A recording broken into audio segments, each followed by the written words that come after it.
Welcome back, everybody. We're here. We're going to be talking about our experience with Draw Steel.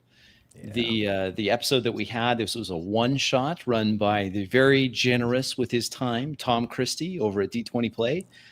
Certainly appreciate him. I've linked his channel in the comment and the text below. You can check him out. I certainly recommend it. He reached out to me very generously and offered to run us through Draw Steel. His message to me was intriguing, got my attention. And it was that, hey, do you think you guys can 4D Draw Steel? And so we gave it our best shot, and we haven't really gone through. We talked about it after the session, of course, but I've got with me Dean from Gallows Humor Games, of course, Bacon from Better with Bacon, and Kingmaker of the same channel name. So we're going to talk about our experience. Each one of us had a slightly different experience, I think, and then there's one section of the game that really did stand out to us as a bit of a pain point, and so we're gonna talk about that. Any other comments before we get going on this, guys? You want to launch in? We've got a few people in the chat already, so I just want to make sure I can say trouser strike without Mike disconnecting. I'm sure Mike's gonna talk about the trouser strike. I'm ready to talk about it, guys. I don't want to make him mad, but I'm ready for it. See, Tom's trouser strike. I lost sleep over Thanks for dropping in, Tom. We're going to be talking about our experience with it. A little bit of a feedback here for those that are looking for an in-character experience, and from our perspective as aggressive role players, what is the Draw Steel experience like? If you're like us and you want to be in character as more often than not, is this going to be a good choice for you? So that's going to be the conversation. Max, glad you're here. Certainly I'll try to keep up on the comments, and John, of course, and then here we go. So yeah, there we go. So let's launch right into it, guys. Anything in particular, right? As just an overall comments before we look at some timestamps of this game. May I? Yes, Dean, go ahead.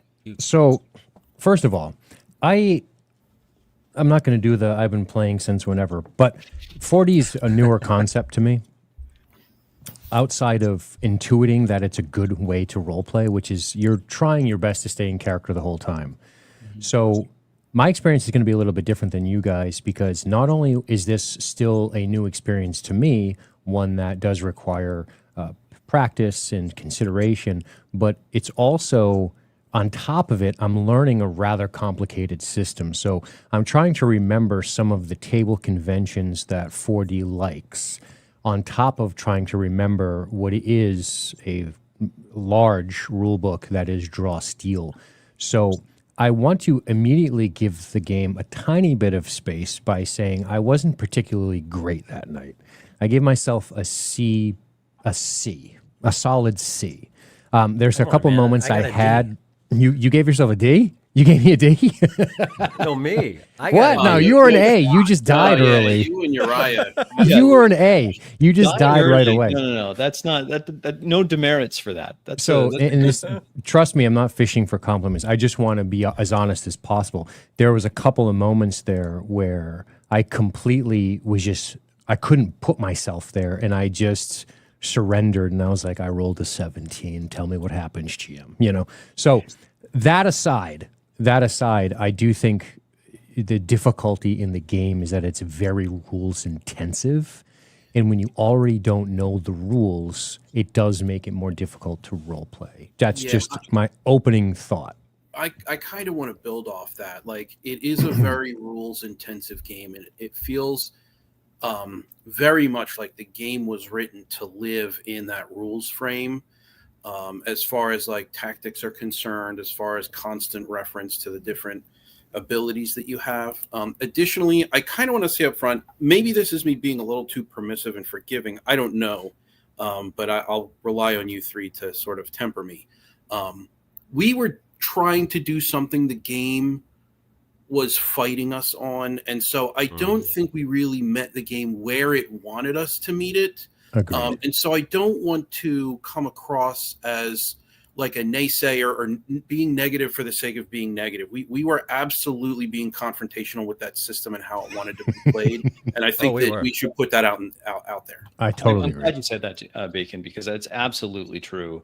In fact, we had spent some time before the game session talking privately amongst ourselves as, well, okay, how are we going to do this and stay in character? What is this going to look like? And did you guys see these rules? And, trying as best we could to try to make some conventions on top of the normal conventions that Dean alluded to, which is we're not going to ask out of character questions, all the things that are old habits, especially for those that have 40 years under your belt.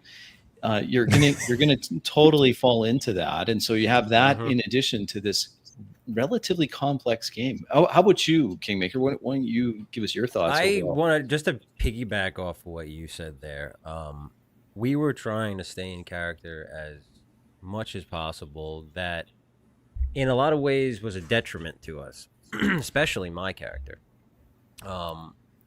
It killed me immediately.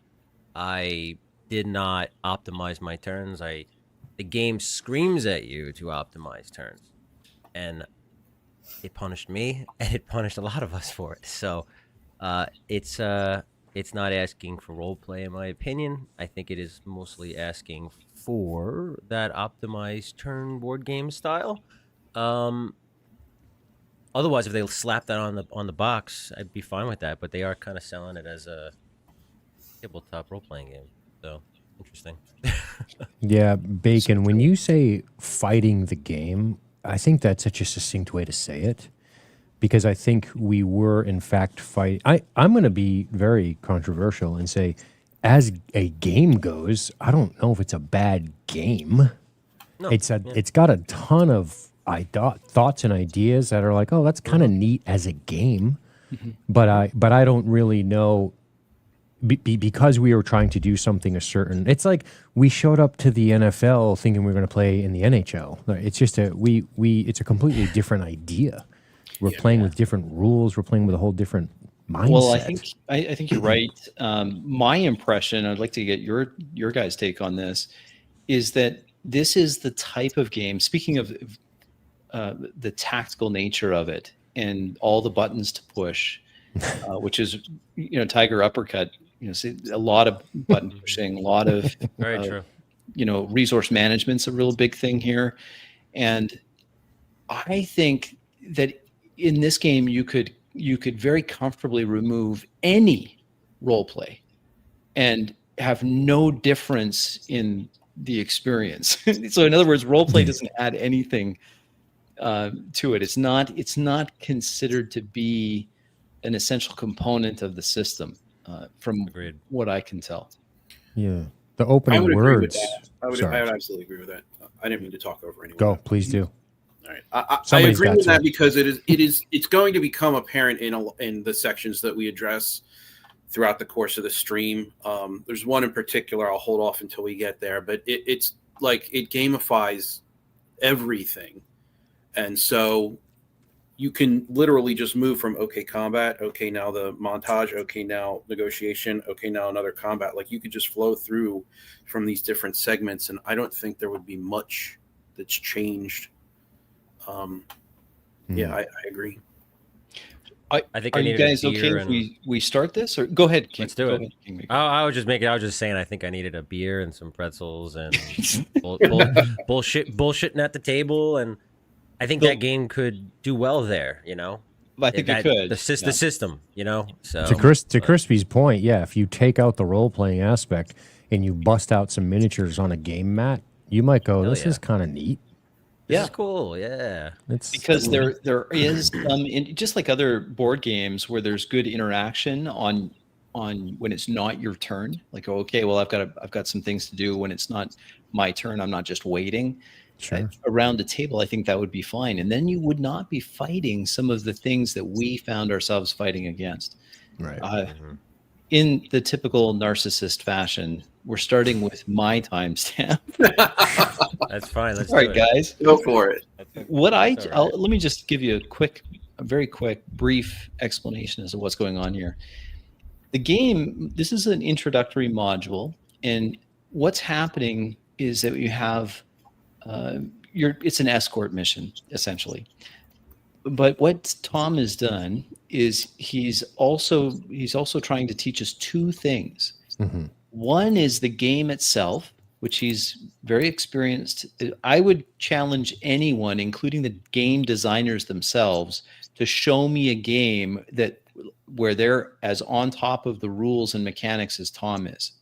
I watched the lead game designer, Mr. Intricasso, run a game, and he had to look up things more than Tom did. So he's very good at that. The other component that we're fighting with here is the VTT. Right. And it became a big pain point. This is the beginning of the second round of combat. We were right into combat nearly right away into the module.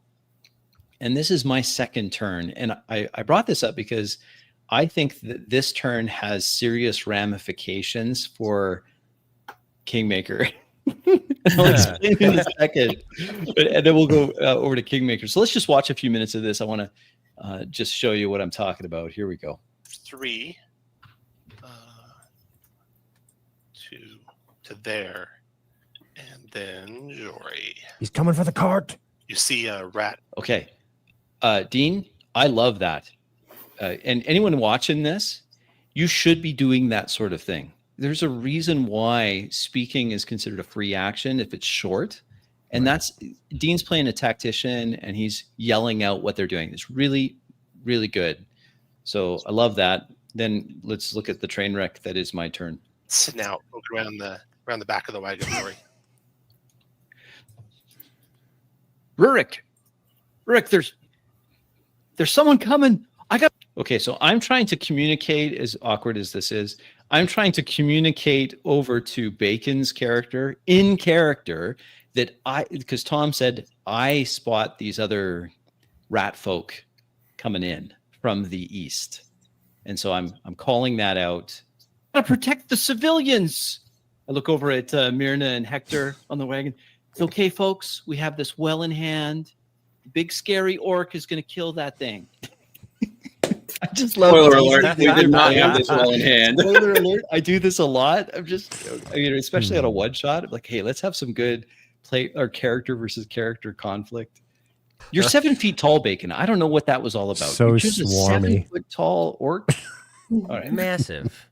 And I then glare at you, a big scary orc, mean mug you, and then turn back to the rat. I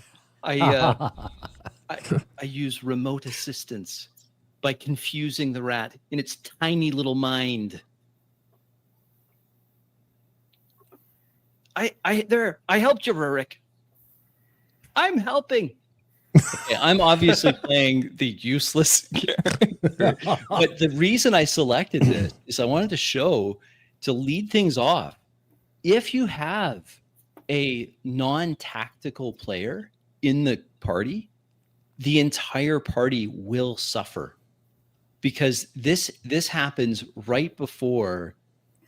essentially right before Mike, or Kingmaker, excuse me, gets absolutely obliterated. Right? I can do things. I could have done things, but I'm trying to role play this as I'm kind of a coward. I don't see how you could ever have a character in Draw Steel that's a coward who doesn't just immediately gets dropped by the party. Do you know what I mean? It's such a good point, Yeah. Crispy, because the whole game, the whole premise of the game, the opening statements of the game are, this is a game of epic combat. And that's immediately out of my wheelhouse as a preference. Now, I have no problem trying something different. I'm not so locked in my ways. But you are correct. We should have been thinking about this if we are trying to play Draw Steel as Draw Steel is intended, as 4 people trying to be as tactically proficient as possible, because that's what the game wants you to do, because it's throwing hordes of enemies at you.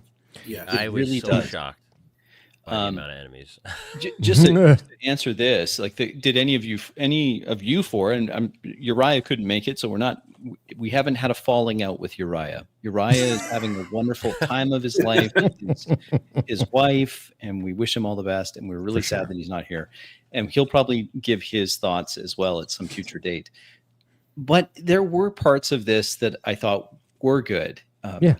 Kingmaker, you and I were talking. You had one in particular that you really enjoyed about this game. Do you want to share that? It was about the challenge of the game. Oh yeah, just it alone being hard. So I think that's what you're talking about. So yes, one thing that I found, and this is this is a compliment to Tom as well, because countless times I've played TTRPGs before the 4D group where you're not allowed to die. You know, it hurts the narrative. It goes on all the time, and in a game like Draw Steel, that seems like it's not something that plagues this system.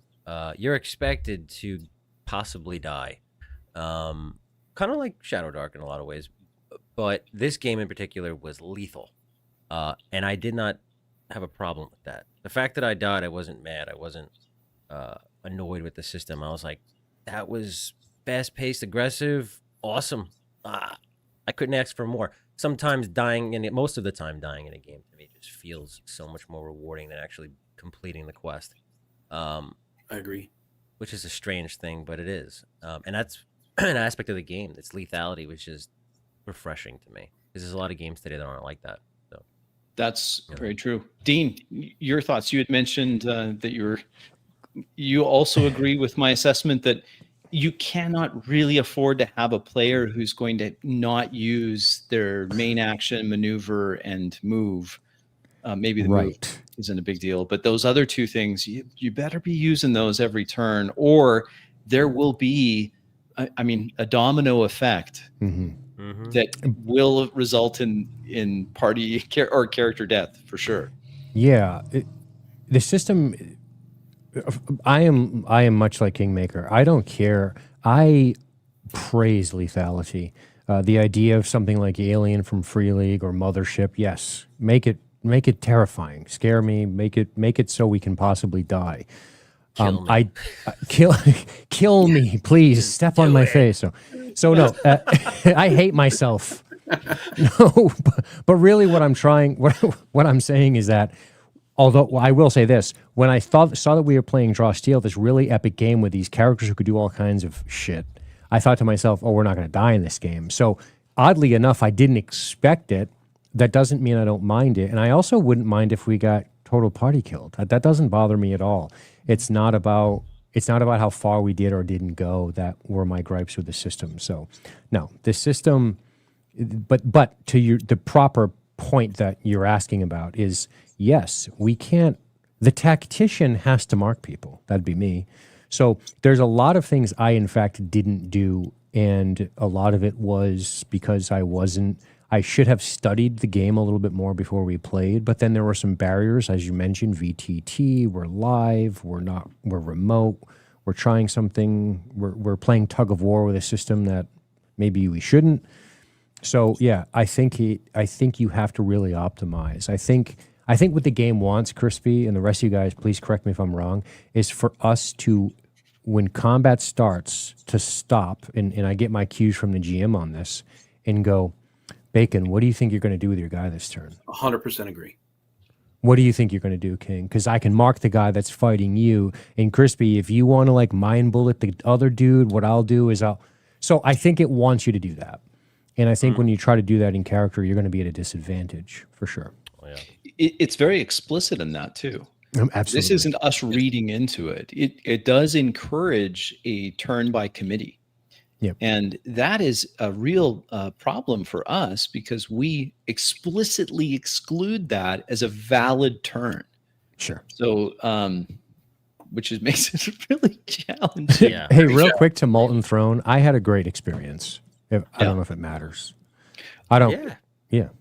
I mean, to play with these guys was awesome. That should go without saying. But so if you're asking, generally speaking, holistically, my experience was cool. I'm glad we played. It's hilarious. Although thinking back on it, I should have role played it more devastating when Kingmaker died with his pants around his ankles.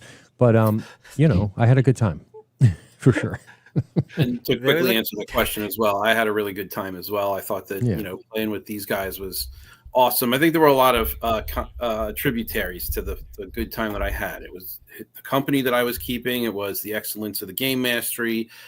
It was the idea of trying a new game and seeing if it fit the style. That also added to the fun, I think. So I had a blast, actually. I thought it was really great.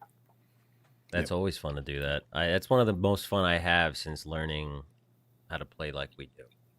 It's been over a year now, I'd say, and revisiting systems, old systems, playing new systems, and trying to navigate the rules to see if it works is some of the most fun I've had doing this. Because hey, maybe sometimes you take rules, you throw them out the window just to make the system work, or you just don't play the system at all. In this situation, there'd be too much modifications to try and roleplay it. But it was a fun experience with friends. Tom is extremely skilled. I know you mentioned before looking at rules. I don't think Tom looked anything up. He was like rapid fire. He knew it all. Mm. I was like, man, that is GM mastery. Okay, I strive to do had that. errata. Like, this is a new game. He already had mastered the errata of what. Look, well, I already checked with that. I contacted the developers, and they told me that. Like, that's above and beyond. Sure. Really. Yeah. If you need a game master for this game, then he's your guy. Yeah, if you period. I've He's had great. some conversations. I hope I'm not speaking out of turn, Tom, but I don't think this is Tom's favorite game. Okay, that's so funny. So I think he probably would be more at ease running a Shadow Dark or something like that. And Gotcha. Not that he doesn't have the ability to do it. Obviously, he does a complex system like this, but it's not. It's not his. I don't think it's his favorite, because he has said that it does feel like there's a lot of fiddly bits and it's pretty crunchy. Yeah. Any of you want to weigh in on this? This is a good question. Did you miss rolling for hits? It was because it was auto hitting on your free attacks, and several of your attacks you just roll to see what tier of the result is, and that'll determine the damage that's done.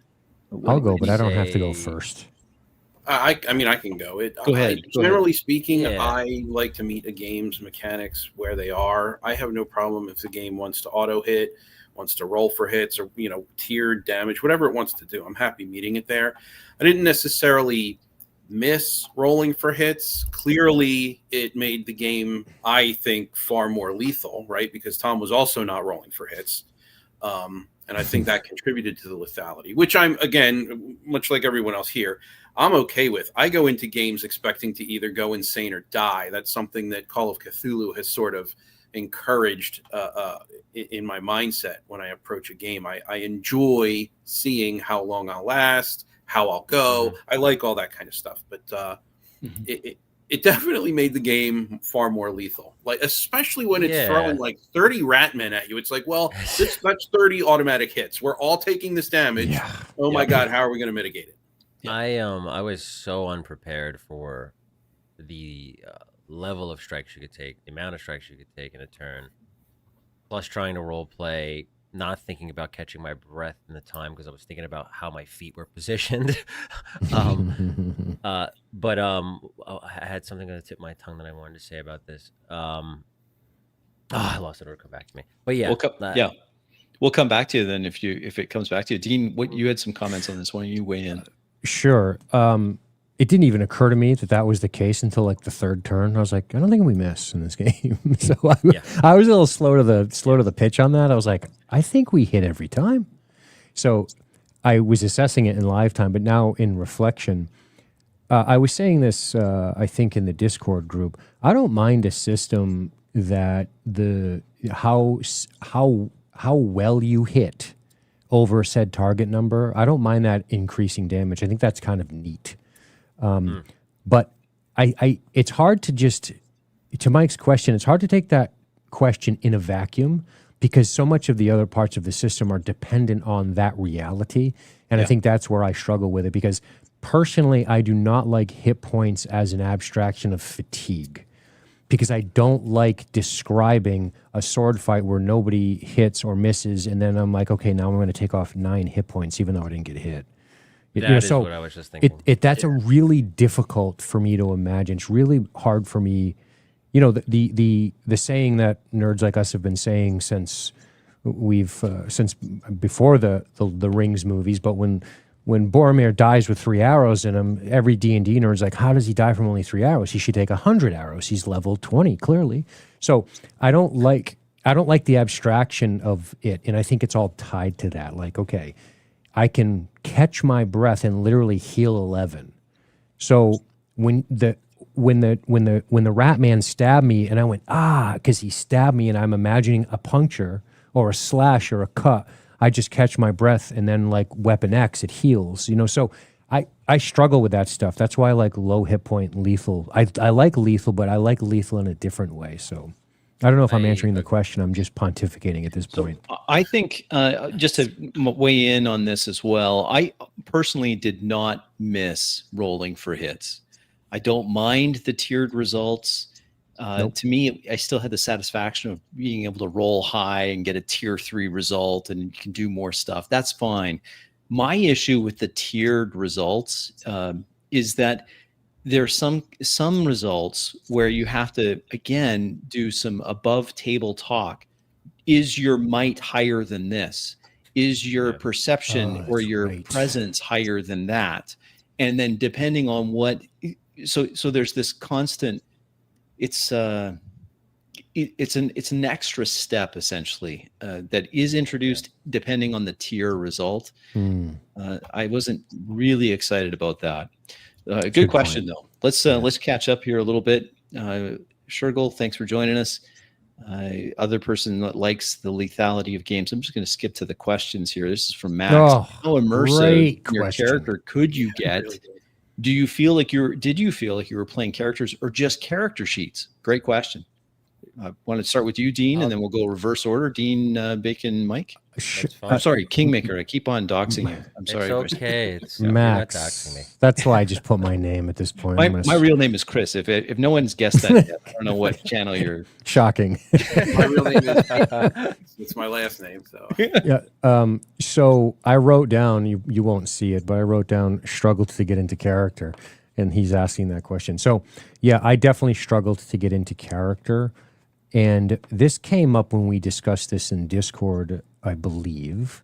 So pardon me for repeating myself. But my biggest struggle with immersion into my own character was that I was doing too much thinking and not enough flowing.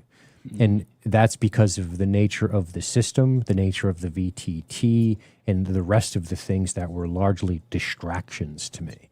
I think the other part that I struggled with, and this is perhaps my fault as a role player and as a fault of my style, is that I really struggle if you just say, here's your character sheet, so I have numbers, and then we start the game in the middle of something in media res, in a car, and I don't have a lot of discussion beforehand about why are we together, how do I know you, I struggle. And our session 0, which people may not know, was largely mechanical in nature. It was, and that's not a fault of Tom. He was trying to get a bunch of dummies up to speed on how to click things. So for me, it was like, if we could have spent more time in session 0 discussing who we are, knowing the lay of the land a little bit. I'm a weirdo. I need that stuff for my character. I need to know. I don't need the whole world. I don't need the whole pantheon. I just need my immediate area. Why are we here? How are we talking? When did we push out? Is it sunset? Is it sundown? Have we? Just get me there. I need to be. I need to be told, like, here's where we are. Here's what's happening, and it happened so fast. We were in combat so fast. I'm like, I don't really know this guy. I just know the numbers. I don't know who he is, and I really struggled. And that could have been a fault of. I'm sure I'm partially to blame for that, but. I really did. I really struggled. Yeah, that's right. I'm just kidding. I really struggled, man, to get into character, to be like, who is this guy I'm playing? Yeah, it was tough. And the mechanics took me out of we're flowing. And it put me into, okay, I can do this. What's this power do? How does this look like? Am I going to mark people? I should be paying attention because I'm getting points based off what they do. I should track those points. Okay, right. And now I'm supposed to be this elf, which I never play, by the way. So yeah, that's my experience. Bacon, what's your take on that question? I know that I had a hard time playing a character and not a character sheet, because I found that in combat or in the montage or in these other situations we found ourselves in, I recall thinking to myself how future conversations were going to go when we were given time to role play. So I wasn't in my character's head in the moment. I was waiting to get into my character's head. And that's how I know Great. I wasn't really playing a character. I was playing a character sheet. I mean, all of my foibles aside, there are many, and there's a lot for me to improve on. But the game, I found, really was fighting me in that regard. It wanted us to be in the rules frame, and we didn't want to be, and it was hard to kind of get through that, I think. How about you, Kingmare? I think that I was very much trying very hard to stay in character and to not look at the rules. I could feel my character. I could imagine my character. I could imagine my brother near me. My biggest issue I had was I couldn't get the mindscape going. And let's be honest, like, we're 4D role players, and what does that mean? We're theater of the mind players. We don't do well on grids. We don't do well with miniatures. The grid and the mini was so in my face that I could not be there in my mind.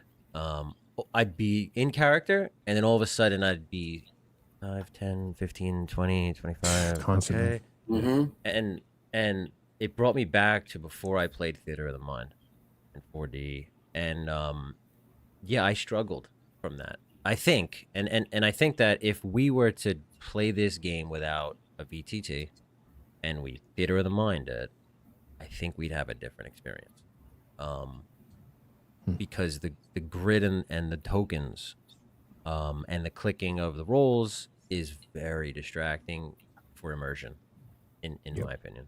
And I'm not even blaming the system for that. I think it's Roll20 and Foundry, all of them. I had people, well, you guys were all making fun of me last time about this. I am the VTT hater here. But I can't help it. I got into the hobby, into VTTs, discovered Theater of the Mind, and bought it for a while until I found you guys. So,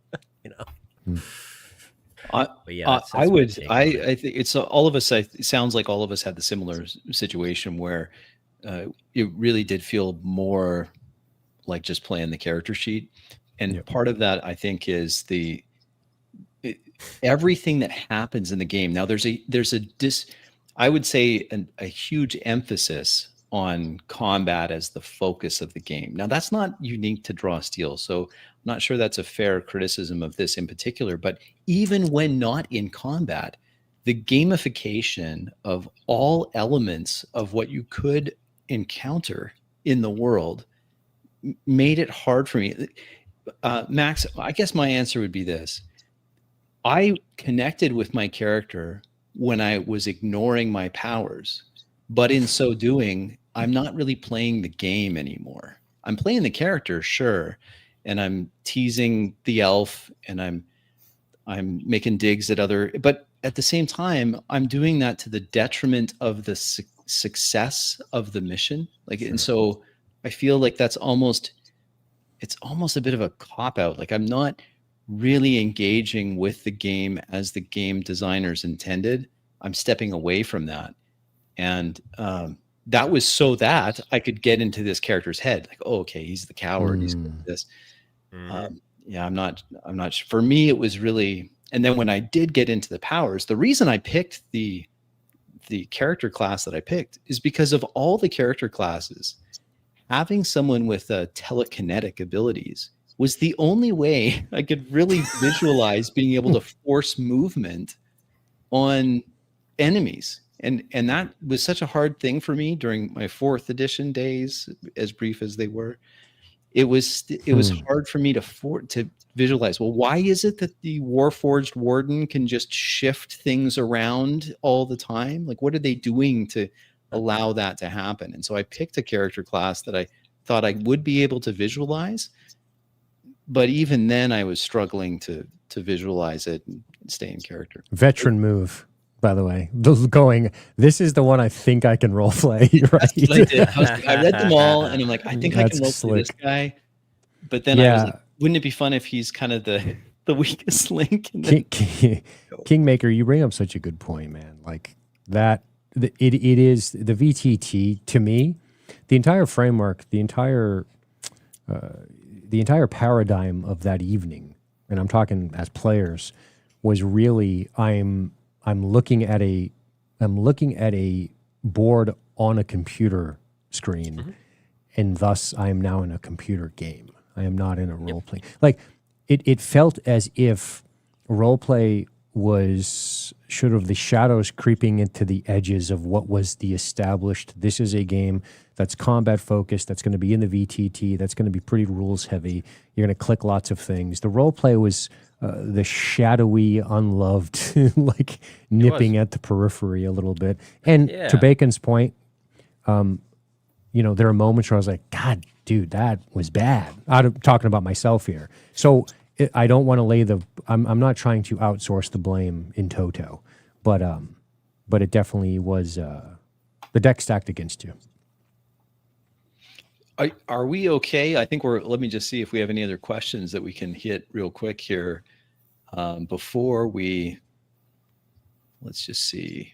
I'm just catching up chat to see. And again, if you have questions, I'll try to star those and we'll do our best to respond to them as a panel.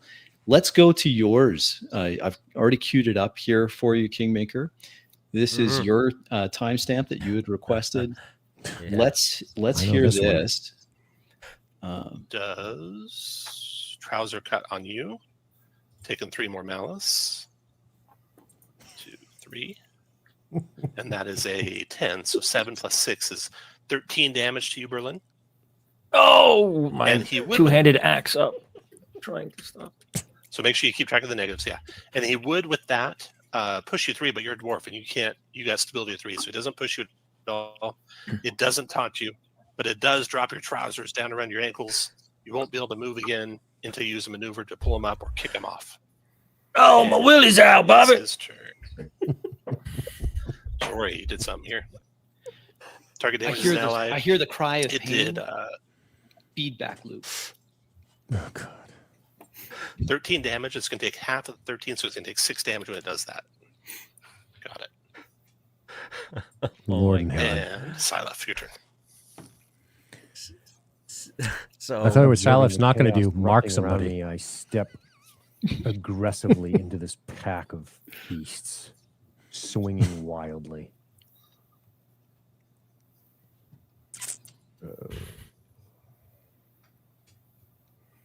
I hack at the one directly in front of me. I try to take his head off his shoulders. Turn and thrust my dagger into the other one. So you're using a ranged power to do this.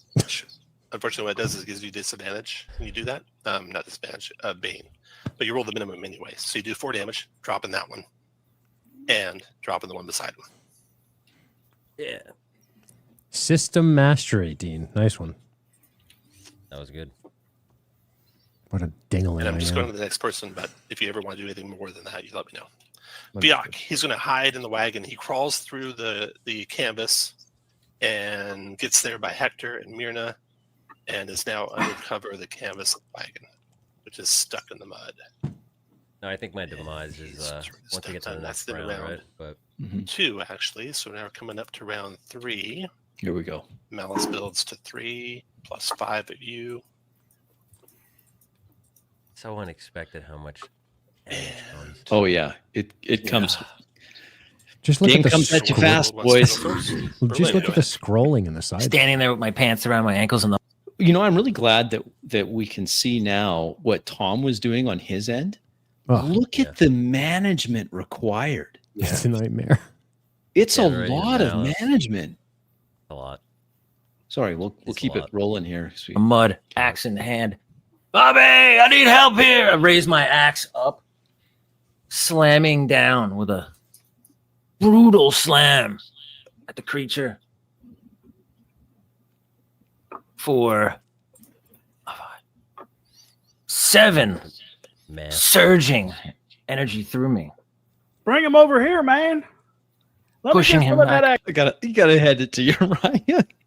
That was great. It this just is sounded like so he was off to good. the side. Yeah. Hey man, over here. It was like But- off to the side. It sounded. What I again, I'm just amazed. Look at what Tom's doing.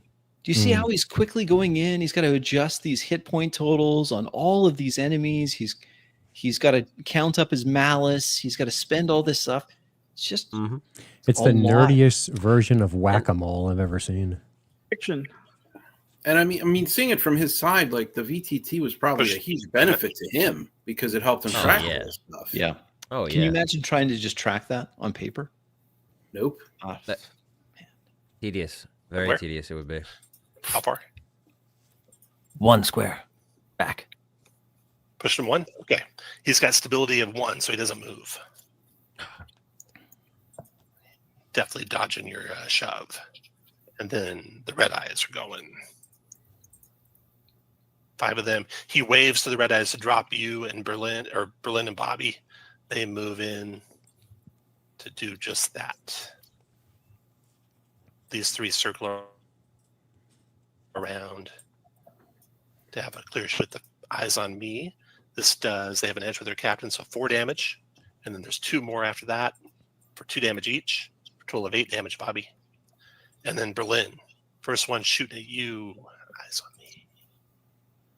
7, 8, 9. Even with their commander, that's only 2 damage.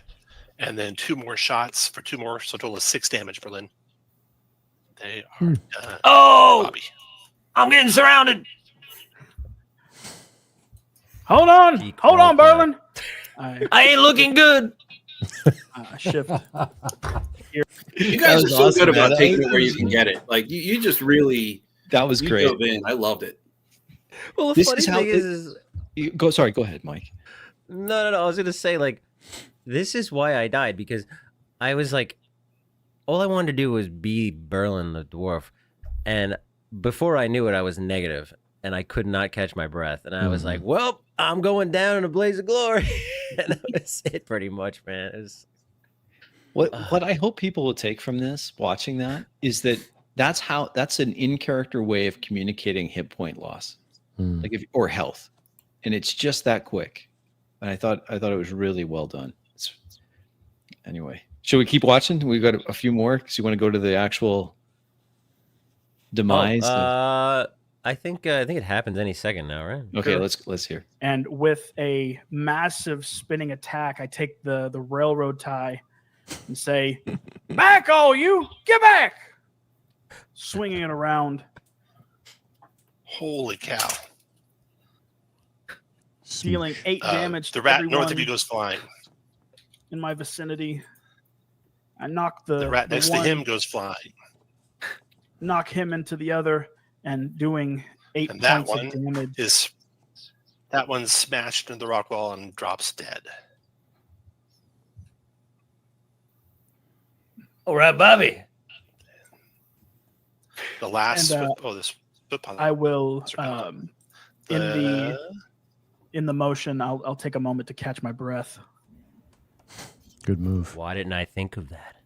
Oh, that's something else. If you're going to play this game, you need to be catching your breath if Constantly. more often than not, especially if you're a melee fighter like these guys.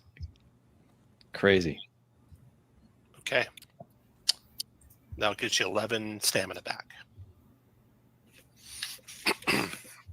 Very good. After you comes them. The mischievers are now going to go.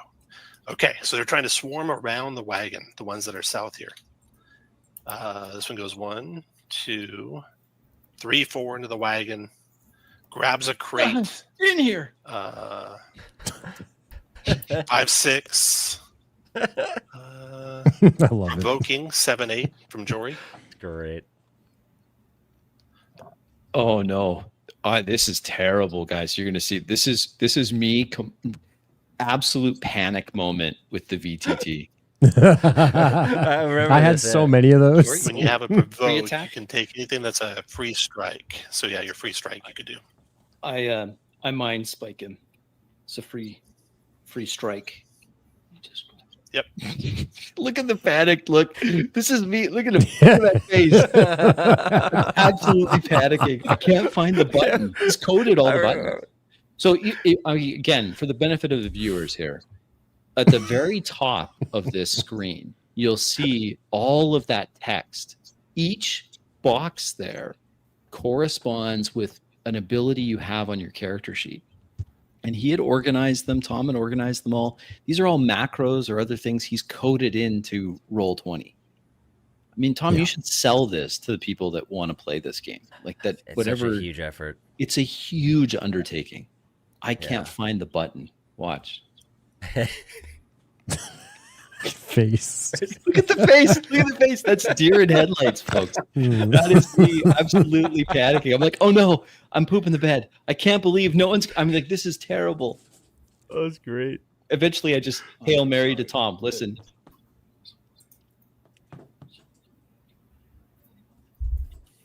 Why can't I find it?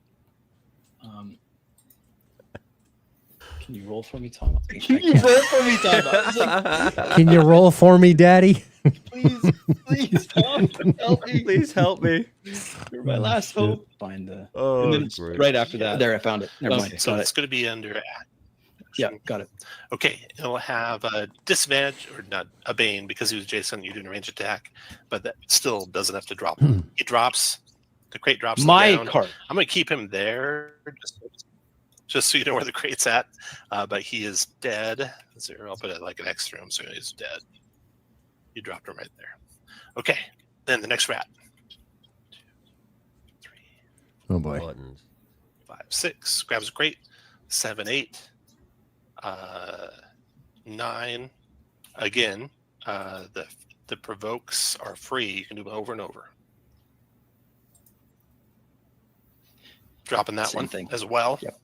Right over his Yeah, I'm companion. just going to keep one rat there. Yeah. 2 crates there. 2 crates left, or 3 crates left in your wagon. I The spot other ones aren't as brave. They see what Jory's done to their friend, and now this one's going to try and stab or throw daggers at Jory. I crouch down. I'm That's still in the pretty good. wagon. 4 damage, Jory. Get some edge for your cover. 4 damage from that. Then the other 2 are going to close down here, and 1 dagger each at Rurik.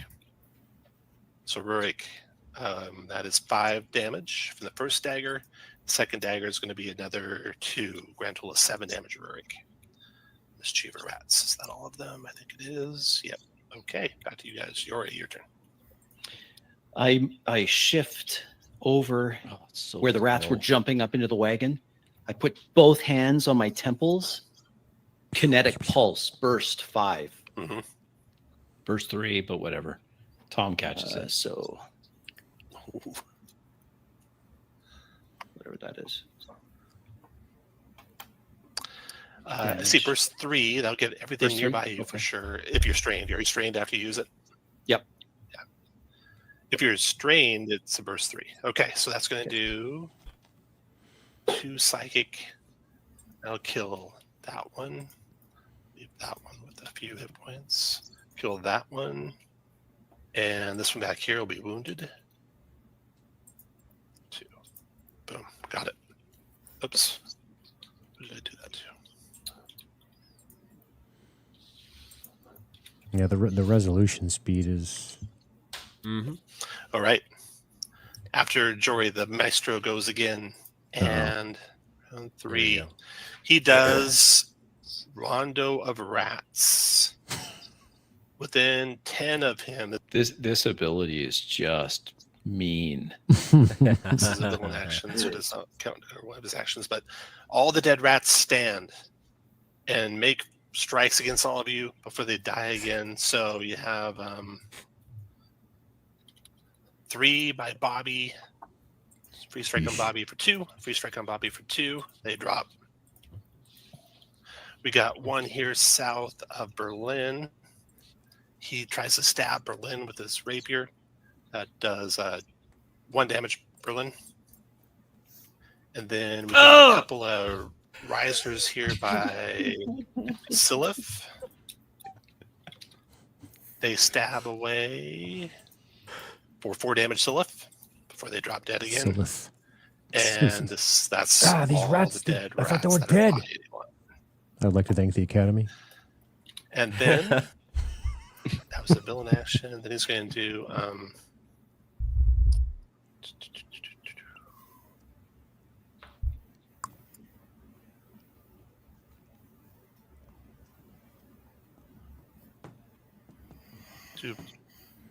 trouser cut again with a malicious strike again. Finishing off Berlin if he can. So he's going to do 1, 2, 3, 4, 5, 1, 2, 3, 4, 5, 6, 7. So 6 extra damage with his trouser cut. The cut goes through Berlin's chest. Blood pouring down his mouth as he slumps to the ground, motionless. All right, is that where you pants want to go? round his ankles? Pants around his my ankles. What a way to go. Yeah, we could pause it there. Evan to make sure. That's right. Okay, here we go. Yeah, Hey, good role playing of your death, man. I mean, That was sorry cool. to drag Yeah, it that was one great. out. It was But you know, it's funny. Like the VTT, the funny ability with my pants down. You know, and then like I was didn't really I could have avoided it, obviously. You know, but I think the fact that the game wants you to be optimizing turns, and I was not trying to do that at all. I was just so far gone. There was one point where I said to myself, I was like, okay, I'm going to next turn, I'm going to catch my breath. And then I went negative, and that was it. There was no going back. I was going to try and retreat, but then the mobs respawned, and then I got barraged. Yeah. But then, and I'm gonna say this, I had this in the back of my mind. In the beginning of the game, when they first appeared, Tom was like, and forgive me, Tom, but he's like, these rats are known to leave their prey alive. Yeah. Yeah. And then I get my pants taken down, and then I fall dead in the mud, and then I'm laying there, and I'm like, maybe I will come back. And then he's like, thanks for playing. Thanks for playing, Mike. I'm like, oh. Yeah. I guess they didn't want to. Dude, let me tell you what your death did. It's like every war movie where the one guy takes his helmet off and gets brained by the sniper and everyone keeps their helmet on after that. Yeah. That was me with Catch My Breath. I was like, catch my breath, catch my breath, catch my breath. Because I saw how quickly you died. I was like, holy shit. And that was me with healing too, because I think I took every opportunity to heal whatever I could, like to my Right after own this. character's detriment. I just For was sure. healing people because that death was so. To answer the question, at what point did you all start to think that you'd be lucky to get away with your lives in the adventure? It was here for me. Absolutely. It was here that I went, oh, none of us are going to live. Yep. And the Yep, reason proud that to I be did that example. is because I realized in this moment that with the Zipper initiative, it is crucial for us to be discussing when we take our turns and it's crucial for us to discuss what our hit point totals are at. Because if Mike would have communicated to the group, hey, I have 3 health left, it's probably best if Bacon goes next to heal me. Like 100%. that's the kind of conversation the game wants us to have. And I realized that in that moment, we were all screwed. We were all going to die. I was shocked the 2 of us made it out. I was the guy who had his head blown out he peeked up over the ridge, You were. and that was it. Blam. I'm proud that I was the example. You know, I think. Keep your helmet on. Yeah. Spoiler, not the only one that buys the farm on this one. Yep. Ooh. But I think I'm the yeah. only one in this group that lived. you are. It was you and Uriah that were Yep. able to navigate through. And the irony is, if I played my character better from a mechanical standpoint, I may be able to save some of you. It is a challenge and you brought this term up, Bacon. The challenge of the large mobs. So like each initiative grouping has potentially 5 or 6 enemies in it, and they'll all go at the same time. So like this particular mob will go. There is no missing in the game, so the burst damage potential, especially on one target. And to give you a bit of a behind the scenes look here, your Kingmaker's total hit points started at what, 33 or something? Yep. Like, it was high. 33. Yeah. Mine was 18. I wouldn't have lasted one round with that kind of attention. And I think yours, Bacon, was 18 as well. Yeah, I was also on an 18. Man, you guys were low. Wow. So we were super low. So very lethal. Even if you were to add half of that total, is that you get the dying condition. And then after the dying condition, okay, half of my whatever. So that means I'm at a 27. But you guys, the tanks are still, they're not high. You're not that high. No, you get smacked fast, man. Yeah. And it's funny because it's kind of like brought me back to what I forgot I was going to say before. Role playing, like taking that damage too, we talked about briefly. And the stamina system, I screwed up totally on all of those attacks that I got hit. Everything was like, instead I should have just been like, I'm getting tired. That was my point earlier. And I just heard myself like totally just taking puncture wounds. Which was not what it was. In your defense, some of the abilities later on are things like, bury the point. Well, if you're burying the point, that's not just wearing you out. That is a puncture wound. Yeah. That's the goofy thing about these types of systems, in my very humble opinion, is then you could just go, I catch my breath, and that buried point vanishes. It's like, I don't love it. Yeah. Somebody was Thanks, saying Dean. We should have role-played Competent Adventurers. Shots fired. I mean, hey, come on. No, I'm just saying. I don't think anyone could watch that game and say, "Hey, we were lackluster in our effort. We did try our best." I think, and our best may not have been good enough. Fair enough. And another point to bring up. I'm sorry. Go ahead. Go ahead, Bacon. Go. I was just going to say that another point that I apologize for talking over everyone. If it happens, You're not. You need to work You're on fine. that. We're hanging out. We're talking. Go ahead. The fact that, and this is only really occurring to me watching the game with you guys, is that we tend to like universal action resolution mechanics. They're consistent. You know what you have to throw. It's not obtuse or obstructive. It's not in the way. Not only does virtually every ability have its own like little subsystem, but it's not enough for me to know my own character's subsystems. I have to know yours as well, because I, like Crispy, in that moment when at the 23-minute mark, I had no clue what it was you were trying to communicate to me in the game in character. I had no idea. And in fact, I am shocked to learn that here. I didn't even realize that's what was going on. It's a good point. It really is, because we were trying to do this all in character. And so if we had broken that convention, I would have just said to you, Bacon, I would have said, okay, that particular rat folk, you have a boon on, you have an edge attacking that one. You get a +2 on that.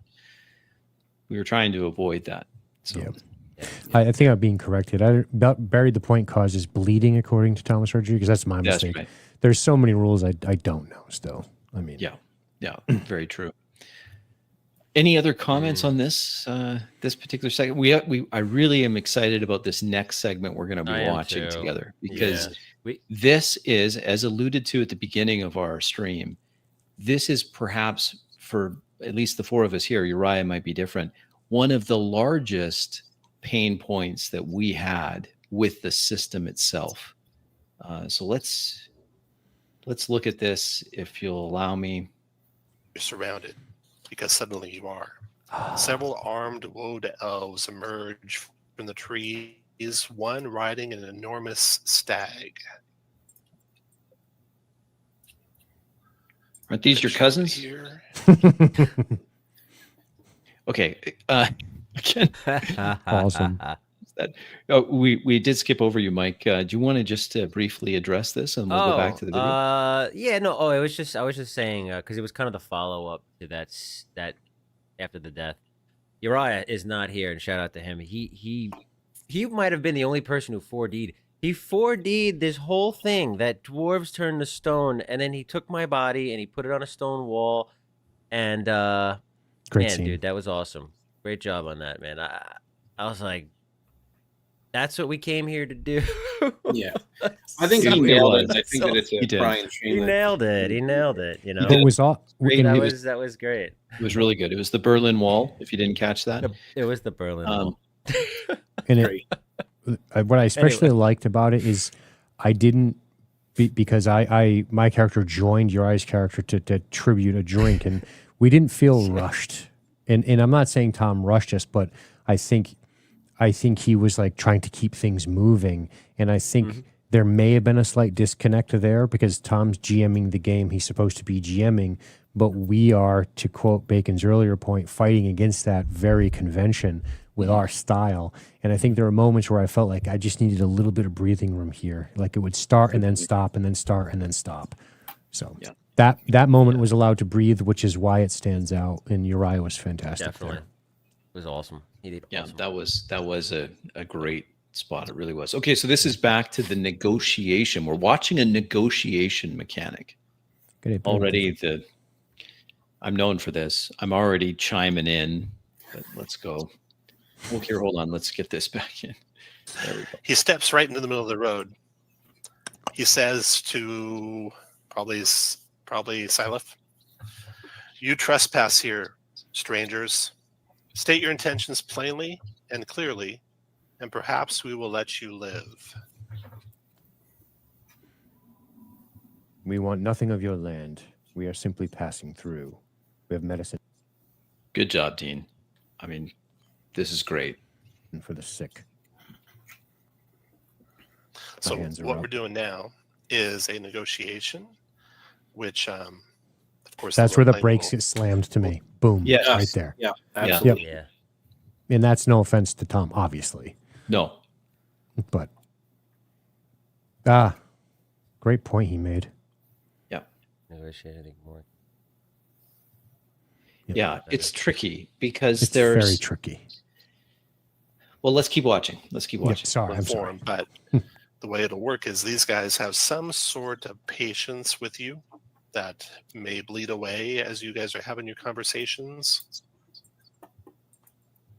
And they also pipe have up. some I don't know what's wrong with me. I just have no patience in these things. I'm immediately like, this is what I'll do. Sorry, guys. I Using actually my like when you do persuasive that. nature. Oh, I say to the woad elf, look, we're not your enemies. We even put an elf in charge. wait a And, minute. Can you pause for a second? first person to talk to us. Sure can. So first of all, I don't have a. I know that there's I know 4D and turns and stuff. I have no problem with you, and maybe Tom did because he was in the middle of saying something. But the fact that you pipe up in a moment makes sense to me. Your character's like, oh, for God's sakes, like that. He's that guy. You're just being that guy. It doesn't really bother me. It's like the moment where I say they're running for the car. I don't know whose turn it is. I don't really care. I'm freaking role playing. You know what I mean? Yeah, I agree with that. And Crispy, I think that I lost an opportunity here, which is really like toward the end of the negotiation. I lost an opportunity here that I was playing the wrong character type. I think I was just, the big stoic one who was mad at God, but I wanted to role play here. I was like, this is a great opportunity. Let me do For that. sure. And I just lost the opportunity because I didn't do what you did. So I actually appreciate you jumping the line, so to speak, and getting in there. I feel like I should have played it the same way. Let's see how it goes. 'Cause This Yes. is it just is, it feels, and I back to your comment, Tom, in the chat, that it's a real struggle to have these feel like an organic negotiation. It's very it's essentially a combat analog. Right. Sylph. Yes. So kind of go over what you're doing a little bit here. These elves have some motivation. You're not sure what it might be, obviously. There's a short list of things that it could be: benevolence, discovery, freedom, greed, higher authority, justice, etc. They might also have some pitfalls where if you were to touch upon those, that would negatively influence their thoughts of you. He said, "You trespass here, strangers. State your intentions plainly, clearly. Perhaps we will let you live." You stated them clearly, plainly. Before the rules. You can make your either reason or intuition or presence, whichever is higher, test. And you're looking to get at least a 12 or higher to positively influence their interest in doing what you've asked, Sylph. Okay. So you can just make a test and add your highest one of those three things.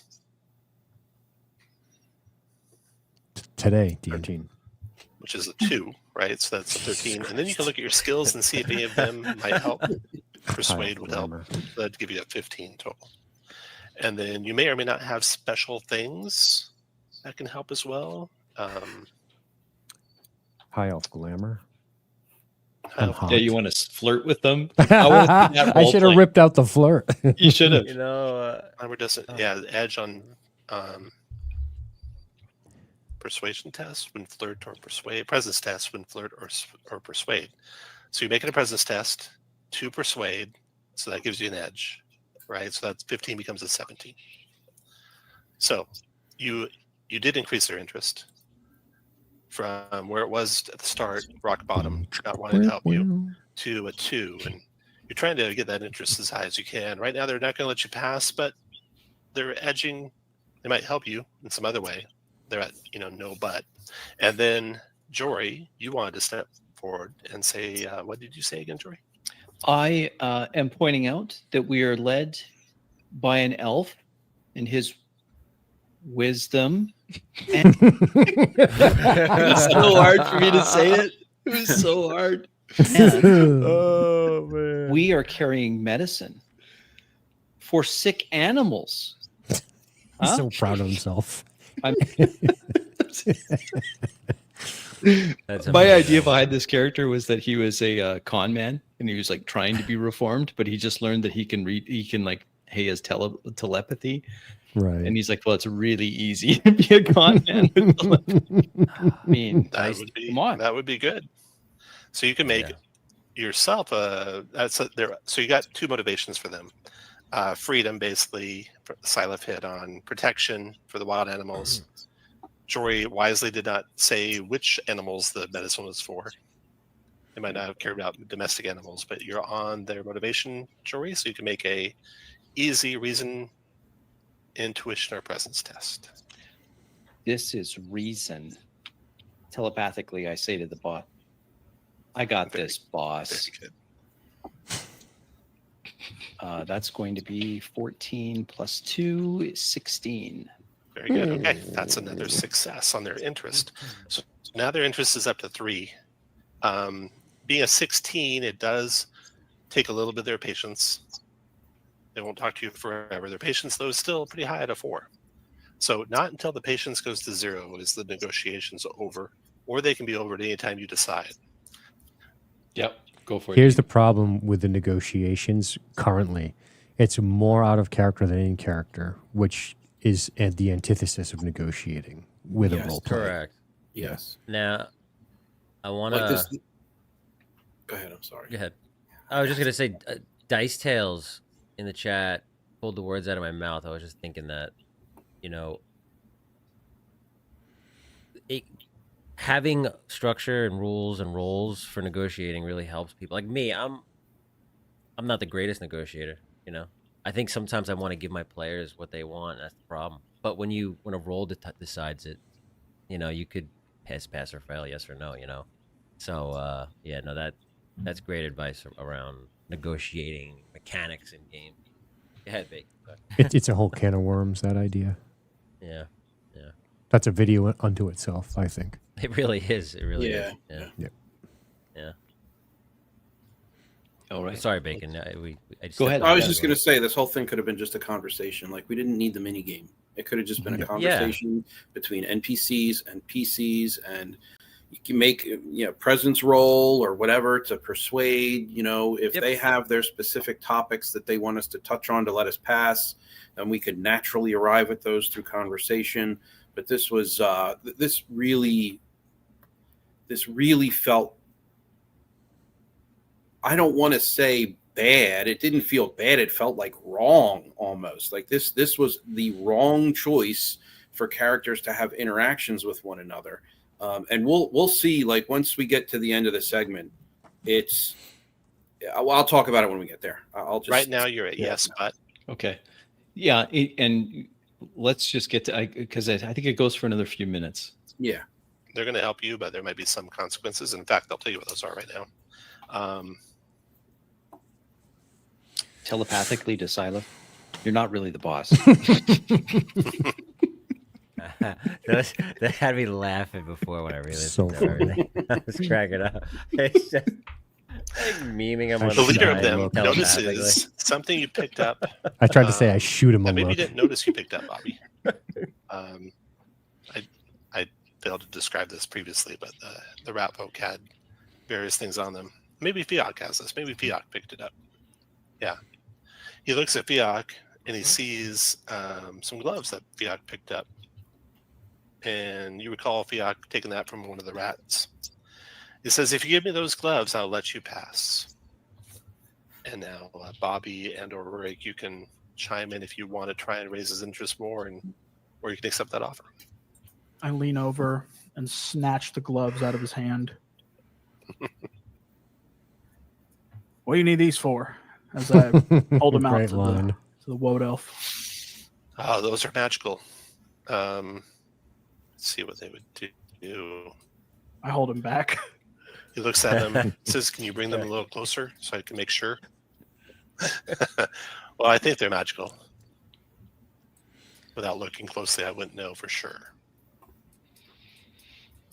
I hand them back. To Fiok or to the elf? I'm sorry, to whichever one said they need a closer look. The elf, okay. Yeah, the leader of the elves strides over with this huge stag, reaches down, looks at the gloves. He says, yes, indeed, as I thought. These are gloves of the gecko, a magical pair of gloves. When you're wearing them, you can't be disarmed. You can't lose your grip with climbing unless you're force moved. You grant Bane to escape a grab from you. If you grab someone, it's harder for them to get away. They sound amazing. I will Any take other these for your secrets, passage. Fayok? No, I was going to give those to you guys. I just think at the chance you were too busy burying your friend. He lowers his head. Telepathically to Bobby. Just give them the gloves. They don't look like they're going to fit you anyway. They don't go with my... If the gloves don't fit, you must acquit. I step Bobby's forward choice and I is say, gloves, or please. try and persuade him not.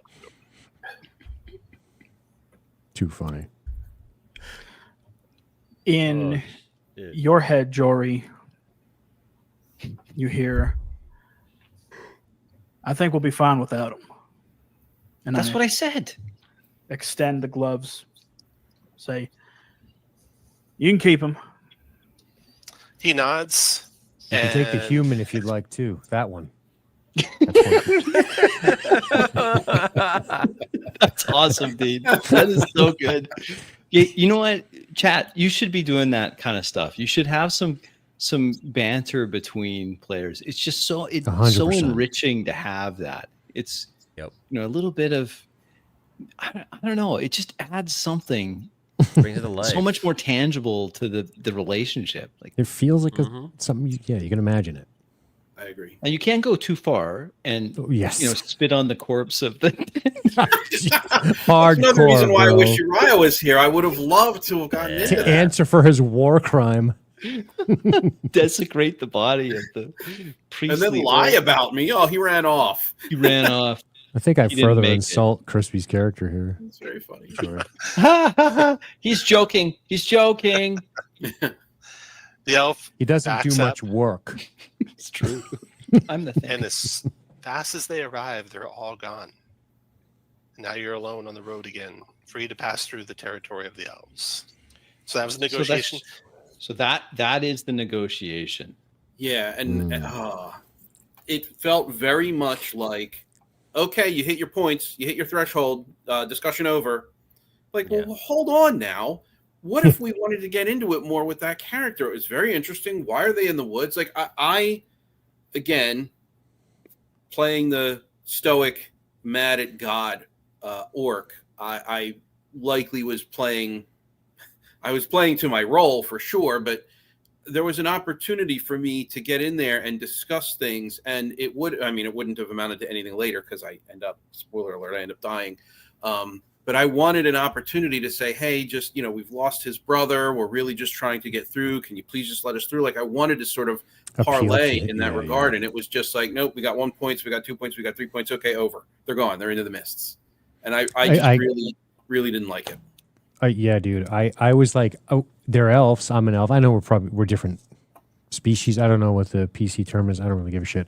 But what I was thinking in that moment was I wanted to say to them, please know that there was 40 rat men.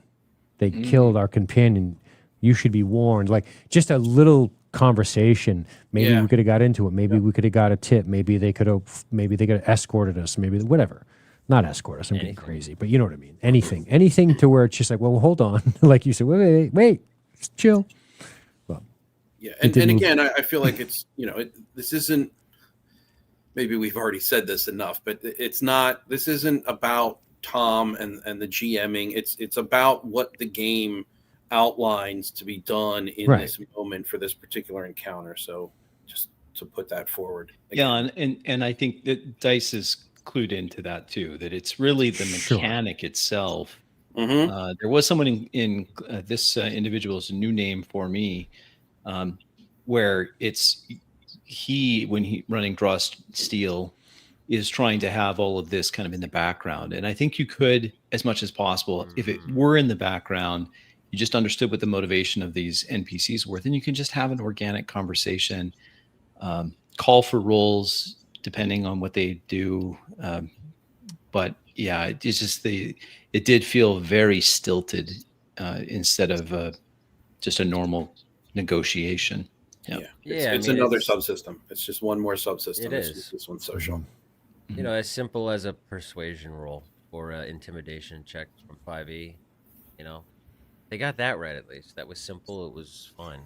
It kind of goes back to yes, they did. It goes back to what Dice Tale said earlier, and I'm paraphrasing, but much like we are not acting out combat at the table, there's a social element to these games, like a negotiation or seduction or persuasion, and they need to have a representation for resolution within the game part of what we're doing, and that's not the issue. You can still roll that and go from there, right? But I think to have this whole, I think how Crispy said, analog as combat is a little bit silly to me personally. I Max is 100% correct. Yeah, it reminded me. I was watching I don't recommend this system. Maybe it's up your alley, but I was watching a session of Thirsty Sword Lesbians. Oh, yeah. The game, role-playing game. Who were they called? I'm sorry. I'm not repeating myself. And the entire game session was social interaction as combat, and that's all it was. Right. And it really did feel weird. Like, I don't think this is how conversations normally happen. Like, we're not. No. Anyway, that's so very gamified. Very much so. Very. And Tom's a very good sport. Look at this. So good on you, Tom. But anyway, I appreciate that. You haven't met me. I'm going to feel bad. That's just who I am. Bacon's a sweetheart. All right. Any other? And just a reminder, chat. If you have any questions for us about our experience playing Draw Steel, please put them in the chat. I'm doing my best to try to catch questions as they come. So please feel free to put them in there. All right. Any other comments on this negotiation? What about you, Kingmaker? What were your thoughts on this? I think it was completely gamified. It was a mini game that it's just unnecessary, you know. And I know I agree with all of you on this. You've taken the words from my mouth. It could have been more immersive. It could have been more meaningful between the characters. And that's obviously what we strive for when we're trying to be immersed in our characters, is being able to, a lot of the excitement is that, right? It's being able to talk to other individuals in the game. And it didn't happen. It was a lot of bookkeeping, right? And that's just, Tom was going through the system. That's just what it is. That is, yeah, very much so. So. What is your thought on the system mastery question? If this was our first time playing Draw Steel, are some of the pain points that we've discussed so far in this stream, would they be ameliorated or disappear completely if we just had more time with the system? What are your thoughts on that? I personally think yes. I think that if we did Earth of the Mind, we didn't use a VTT, and we played the system for a couple of times, I think we'd be able to navigate this actually pretty well. And especially, negotiation aside. Agreed. Everything else, combat, right? I think so.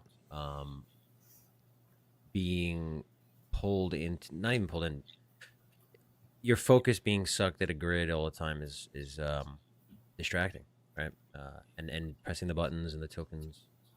So, yeah, I think we could have totally had a different experience, a different showing of our game out of a VTT. Yeah. I cannot predict if it would be ameliorated in toto, but I do, and maybe, but I do think that it would have been very, very different.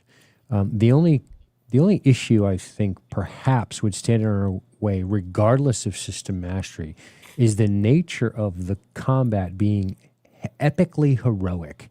Means that there are at times 20 to 30 enemies on the table, and that's very difficult to theater of the mind because the scale is very big. But we could have it would have been faster and a little easier on Tom. Tom is open to feedback, which I applaud. That takes courage to do that. But not just that, Tom's picking up our slack too. Like we don't know this shit. And he's like he caught the burst, he caught a few other things. I'm doing ranged attacks and melee. I'm terrible. So like had we known all that stuff very, very well, it definitely makes the game run better. But I still think that I would ditch, not to bury the lead, not to spoil the upcoming, but I would bury. I don't know how I feel about the whole montage thing. In negotiations, I don't really love that. I think some kind of conflict resolution for negotiation works, but I think you still will have things getting in the way. So to simply answer it, Crispy, yes, I think you mitigated, but I don't think in toto. Okay. It's very mechanic. It's a very mechanically driven system. What do you think, Bacon? Even on the approach to this game, Tom took away a lot of the cognitive load by macroing those pre-generated characters, which I was so incredibly grateful for, because I really felt like it was like a cram session, like final week leading up to the game was a cram session trying to get ready for an exam you were just not prepared for. And that's really what it felt like. So it did feel that way. Yeah. So if we could go ahead, I'm sorry. No, I was saying I was just making a joke. I forgot my pencil. Like I had. Yeah. Okay. I forgot my books. I forgot my textbook. I forgot everything. No. Go ahead. Yeah. Oh yeah. Yeah. That's kind of what it felt like, and everyone was lost, and so I feel like, I mean, it's one thing to be cognizant of system mastery, but this game will require so much time to master, to the point where I think it's probably just easier to talk to one another, right? Like, could we try to sit down and 4D this? Yes, we could do it. We could do it in theater of the mind. But I think that because of the way the game wants you to work it, it will become difficult to really become familiar with it, unless it's like the only game we're playing and 3 times a week and for 8 hours at a time. It's just there's so much to learn. Mm-hmm. Yeah, that is so fair. And what I would say is the system mastery on the player side will help. It will not alleviate the massive amount of bookkeeping on the director's side. So even if you were to say, look, we can become familiar enough with each other's powers that I can understand when you're doing what you're doing, what the effect is. But you can see it from the bits, because we're watching Tom's screen as we're rewatching this session. We are seeing just the incredible amount of bookkeeping that is put onto the director and or what they call the game master in this system. I don't know. I think that this is a challenging one to run. I mean, players wise, we get more comfortable with it. I think we could have a much smoother experience. But Tom's going to have to grow 2 more arms and hands in order to keep up with that. Like if we start, I think you're going to hit a ceiling very quickly with just how fast you can have the game go. How cinematic can it actually be before the responsibilities on the other side of the game master screen just become overwhelming. And you hit that as high as Tom's skill is as a game master for Draw Steel, I think there is a limit to how quickly you can update all of the 20 plus enemies and all of their maneuvers and actions and special abilities. Plus he has to track his malice, which continues to build. Some things cost more malice. He's got to decide when to do that. How much is he going to spend? You got to have 7 so he can kill Kingmaker's character. You got to have those things. It's just, do you see what I'm getting at? I think on the player side, system mastery will help. Yep. But I shiver in fear at the prospect of having to game master this. Yeah, because I wouldn't want it. It may solve a bit for mechanics, Dice Tales, but it doesn't solve for out of character. If you have to play out of character when it comes to the combat, and almost when it comes to the negotiation by that example. Now again, we're talking one example for negotiation, so who knows how it goes generally speaking, but we had plenty of combat examples. I think we were in combat 3 times, maybe more, in short succession, by the way. So it was like we were trying to negotiate a war zone. And I think you can solve mechanically a bit. You're going to struggle to not do out of character. And you're going to have to talk out of character. The more I think about theater of the minding it, you kind of mentioned it before, Dean, about all the enemies, right? How would you handle that in theater of the mind? You'd have to manipulate the system, and you'd have to say there's 20 rat folk. It'd have to be 1 stat block of 20. Yeah. And every time someone swings, you're chunking down the stat block of the 20 rats and describing them dying in the horde, Yep. I mean, it's funny, me and Jake, me and Big Bad, we did a little Shadow Dark one shot, just the 2 of us, and we were struck. He was trying to talk me through that, how do you theater of the mind, 30 rats, right? So you'd have to change it to even make it work that way if we wanted to. So. Maybe. Shall we hit our last Let's do it. timestamp here? This is just after Bacon has died. And you can see the reason I picked this is, of course, because it's me again, and I have to. But the other part is, I think that there's a level of fatigue. Now we went through this pretty quick, and I don't know if you're still here, Tom. If you're here, if you could just give us an idea of how much, because we had originally blocked off 4 hours to play this game, and we were done in what, an hour 45, like something around there. But you can kind of tell watching the three of us that are still on this, we're tired. Yeah, man. We're really tired. And I can only imagine that Tom is, I mean, you got to, yeah, I can just imagine, Tom, how fatiguing it is to run. Yeah. So let's just watch this. These are not our finest moments coming up, guys. Oh, this is a warning. Okay. So let's just take a look at this. Oh. Okay. Holy cow. All the assassins, they went down fast. Snipers will go. They no longer have a leader. And that stinker to the south will go. So snipers, 4 to the north. Going with Jory, Bobby, 2 on each of you. So bows. Okay, Tom, that was kind, because I would say all 4 of them burst fire 1, and you just kill them. See you. What this is going to show, well, let's watch it, and then we can talk a little bit Jory about and Bobby. That is 5 damage Jory, 5 damage Bobby. And then 2 more damage Jory, 2 more damage Bobby.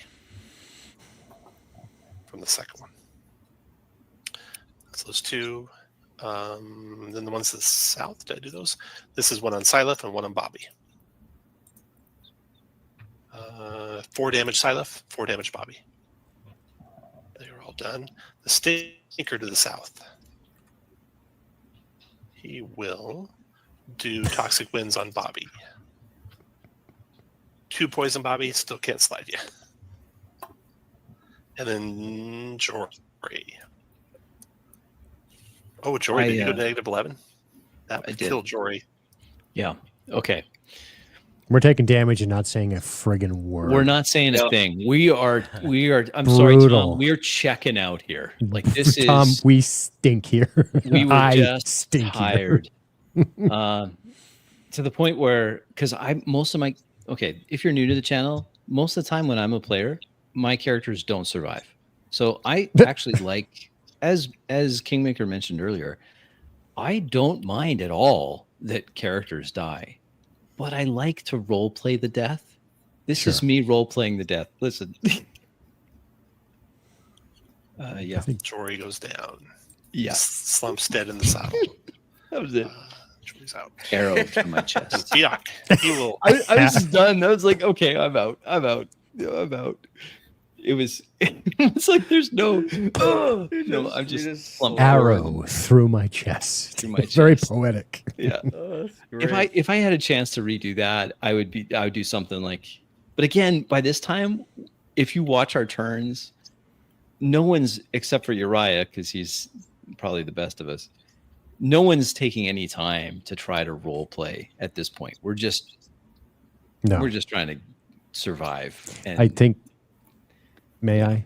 Yeah, please go ahead. So here's what I think here, because I didn't expect the session to go this way, so this is on me. But I was like, okay, even though we're only a couple hours in, we have been engaged with this system the entire time. Meaning we've been clicking, calculating, remembering, hash mark, clicking, calculating the whole time. There was only a couple of moments where I was like, I really need to drag out this moonshine scene because I need to reset my brain on the mechanics here, man. Yeah. So I'm going to follow the guy and drink the moonshine with him, So in some sessions you play 3 hours, maybe the dice hit the table 3 times, maybe once, maybe not at all. And we were rolling dice all night long. So, but I was pretty tired, and I feel shitty about that, Tom. But the reality is I was just like, I think I'm cooked. Anyway. Totally. It's exhausting. Yeah, it was tough. It was, that last scene. I'm gonna poke at VTTs again, but green boxes of area effects. I was just looking at. I remember watching. Oh yeah. For this, I didn't get to experience it because I was very dead. But We have a few questions here. Let's go Yeah, through there's a that. bunch and of then Yeah, let's. I've starred do it. one that I think is a good wrap-up question. We'll come back to that. Okay. But let's a few of us here have tried Daggerheart, which is also the Dagger. you know, Diegerheart is You're what hurt. Diegerheart. Question here: those of us that have done both, Draw Steel, Daggerheart, which would you prefer to master if you had to choose between the two? Never played Dagger. Ooh. It's a question for you, Kingmaker. What do you think? Yeah, I would have to say Daggerheart. I would too. Damn System, cool. because of the system. Yeah. There's a lot of things about Daggerheart that I would not want, but Daggerheart's system definitely is far more accessible than Draw Steel. Hands down. Yep. Hands down. It's Yeah, it's I would agree. cleaner, it's clearer, I remember looking at the rulebook for Draw Steel when we started going over this, and like the text was biblical. I'm like, whoa. It's a major now. To his credit, well made. Mr. Colville's team has created a complete game. Like there Yeah. were some that said he's not going to do it. He's just taking the money and he's going to move to Costa Rica. That's not at all what happened here. He created an actual complete game. There's nothing that you could say that, oh, this game is missing. It's not like some other things that were created with much fanfare. I'm thinking of what's that? The Critical Role one that isn't even a game really. It's not Daggerheart. It's the other Candela one. Obscura. Candelas Obscura. There's so much missing from that. It's hard to call it a complete system. It's brutal. This isn't that. It's complete. Yeah. Kendall, yeah. But I would say Yeah, I would agree yeah. for the same reasons as Kingmaker gave. I just, as much as there's elements of Daggerheart I really don't like, I think that you could, for our style at least, where you want to be in character and you want that, you want to live in the character level as much as possible, and not at the player frame. You're at the character frame, and that distance between the player and the rolling the dice, it's a little closer in Daggerheart than it is in Draw Steel. So for me, it Definitely is. The mechanics in Daggerheart around health and armor far easier to role play in comparison to the way that Draw Steel handles the stamina and the fatigue system. I think, at least. I had a bunch. I mean, I played a very. I think we talked about this in our review of the game, but I know I kind of chose the character that really, I guess, shined with the system mechanics. Yes. Like I got to experience all that, and that's what I liked most about the game. I didn't dislike that game at all, actually, but it was pretty decent. So, anyone want to tackle this question? Starting with you, Dean. What do you think? You're less focused on the net amount of 4D play. Now, maybe for those that are new here, there may be one or two of you. What do we mean by 4D play? Well, what do we mean? What we mean is, as much as possible, we avoid out of character experience. It is in character to the point where things that would make sense in the environment, like the dwarf turning to stone and then becoming part of the wall, that's assumed that the players can have some influence on that, providing within certain parameters. So it's not. Anyway, Dean, you want to tackle this? Because I was going to wax poetic, but perhaps I should yield the floor. I yield the floor to Dean. A point of privilege. I don't know. I think I'm trying to understand the question, to be completely frank. He says, do you think you might have liked Draw Steel better if your group was less focused on the net amount of 4D play you could garner? Oh, it went away. Oh, sorry, my bad. And more it continues. open to scenes of 4D play occurring organically. is he asking if we're trying to? I can take a shot at it. Yeah, Please do you want to talk about that, Big? Maybe I jump can in. clarify. Yeah, please. The 4D style of play, generally speaking, is a holistic approach to the game. And so it's not necessarily that we'll get 4D play, like instances of 4D play throughout a game. It's that we try to make it consistent with the style as much as possible. So I think, and I'm going to rephrase your question a bit, and if that's wrong for me to do, just let me know. But I think the question would probably be better understood by the group as saying, if we were less focused on the net amount of in-character immersion that we could garner and more open to that as periodic little pops of in-character immersion, could we have enjoyed the game more?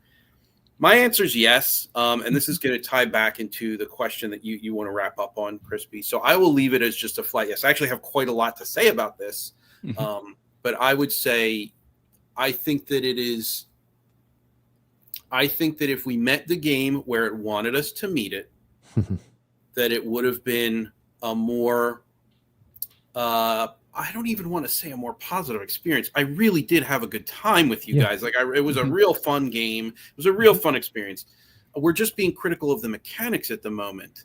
But I didn't altogether dislike it. I think that there are really good ideas there. And I think that had we met the game where it wanted us to meet it, then yeah, it would have been an overall more positive experience. I guess I'll just use that term. But I don't think that the holistic approach that 40 wants to take is really compatible with this type of game, which is totally fine. I concur completely. Yeah. Yeah. That leads to this question. Those of us that have played for D&D 4th edition, do we think that Draw Steel has a bit of an edge over 4th edition? Or will you try 4th edition if you want to find it? It's not, I don't know if it's still in print, but you can always find PDFs. What do you think on that topic? I think I played 4E one time, and I played it for maybe 8 months, 10 months. Maybe you guys, please correct me if I'm wrong on this, but I went, oh, I see. They're trying to get the WoW players into this game, and then I stopped playing it. Yeah, not because I dislike WoW players, but because it felt too gamey. Like same. It felt too gamey to me. I was like, that's just not my style. Thing, right? Yeah. With WoW and 4th edition, they did that. That was the whole reason 4th edition went gamey, was because of the success of WoW. Yes. I never played 4th edition, unfortunately, but I've heard the stories of that, and I was playing WoW at the time, so I could see. So I played 4th edition long enough to see the game change, and the 4th edition, when it first came out, with the continual drip of more content that is normal for games. You have splat books and expansions and a second player handbook.